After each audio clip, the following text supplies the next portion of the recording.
La fin ce lundi soir de la réunion de l'Union africaine à Addis Abeba. Bonsoir Grégoire Portier, vous êtes avec nous depuis la capitale éthiopienne. Grégoire, les chefs d'État du continent soutiennent le régime de Bamako. Oui, il y a eu une vraie unanimité sur la nécessité d'accompagner le Mali dans sa lutte face aux islamistes et même une approbation finalement assez large de l'intervention de la France qui a engagé, comme vous le disiez, les combats dès le 11 janvier.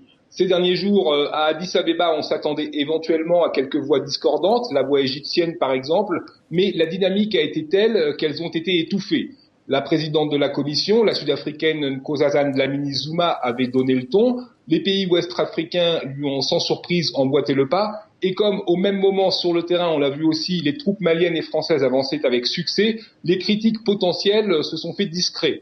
Ce lundi, le président malien Diakounda Traoré a fait à huis clos un discours assez vibrant, puis les chefs d'État africains ont donc confirmé lors de leur déclaration finale qu'ils étaient prêts à s'engager pleinement pour défendre l'État malien. Et ce mardi, Grégoire, les donateurs vont se réunir à leur tour pour parler du financement de la force africaine puisque la guerre coûte cher. Effectivement, pour cette phase purement militaire, les besoins ont été chiffrés à 460 millions de dollars, alors que la MISMA pourrait impliquer près de 8000 hommes venus de plusieurs pays du continent et sous commandement africain. D'ailleurs, l'Union africaine va elle-même contribuer à hauteur de 50 millions, ce qui est une grande première dans l'histoire de l'institution, qui n'avait jamais financé une opération de maintien de la paix auparavant. Concernant les autres donateurs, on sait que les Nations Unies seront évidemment là, tout comme l'Union européenne, les États-Unis, le Japon et même des pays arabes tels que Bahreïn ou les Émirats arabes unis.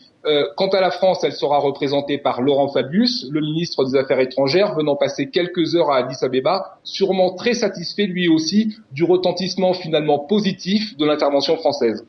Grégoire Portier, correspondant de TV5 Monde à Addis Abeba, merci pour ces détails.